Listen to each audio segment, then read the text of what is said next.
back to our channel, Rivera Family of 5, and today I have another cooking video.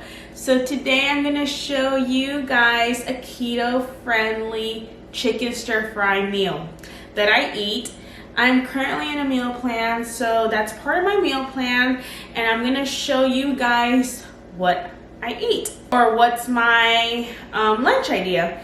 So I will be showing you how to make this recipe. It's very simple, very simple, very few ingredients, and it tastes really good. So like I said, it's keto friendly, and maybe you guys should try it out. Very easy to make. All right, these are the ingredients, you guys. You will need some mushrooms. I had some stored in my fridge.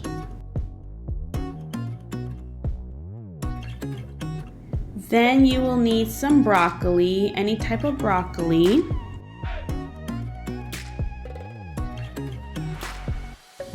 You will need some olive oil. Virgin olive oil is the same thing. It'll work good. All right, this next ingredient is very important. Make sure you guys use pink Himalayan salt. Don't use regular salt. Make sure it's only pink Himalayan salt. You will also need minced garlic, any type of minced garlic.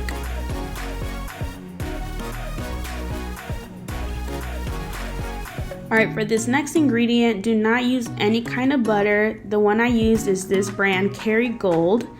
And it's a little pricey, but it's worth it, guys. So make sure you use this when you're on the keto. I used black pepper to season my vegetables and my meat.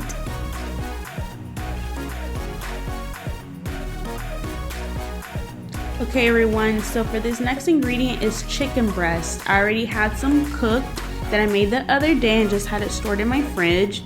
So any type of chicken breast, I use thin sliced chicken breast. Alright, so these last two seasonings are optional. I use Miss Dash, salt-free Southwest Chipotle, and the lemon pepper seasoning to season my chicken. I just wanted to show you guys what I used to season my chicken.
This is the chicken stir fry keto friendly meal. Like I said, I'm on that meal plan. I will not be showing you guys the measurements just because it's a specific meal plan for me that I purchased from someone. These measurements are based on my calorie intake that I need to take and my body weight and everything. Technically, this is what I have to eat. That's why I have to measure my food and I have to weigh my food. So, like I said, the chicken, I had already made this chicken a couple days ago. I just stored it in the fridge. Just any chicken breast. I just used thin sliced chicken breast from my local grocery store, which was Kroger. And that's what I got. And this is how you make the stir-fried chicken, and it's keto. Not only that, I usually add some hot sauce on top, but you can add some cheese, any kind of cheese that you want. But since my meal plan doesn't require cheese on it, I eat it just like this, and hot sauce doesn't really have any like carbs or anything like that, sugars. All right, so the hot sauce that I use does not have any calories either, so I just put it on top, and this is what I eat. I hope you taste this recipe and I hope you guys like it. It's very, very easy to make, very simple. It's very tasty. You probably think, oh my gosh, this looks lame or bland, and it's not. It's really, really, really good. I made my husband taste it one time and he was like, it's really good. So it's really good. The garlic gives it a lot of flavor. So does that butter. That butter, it's kind of pricey, but that's the type of butter I had to use for my meal plan, and it's really, really, really good, that butter, and it makes your food taste even better. So thanks for watching. Make sure to always like and subscribe to our YouTube channel. Until next time, bye.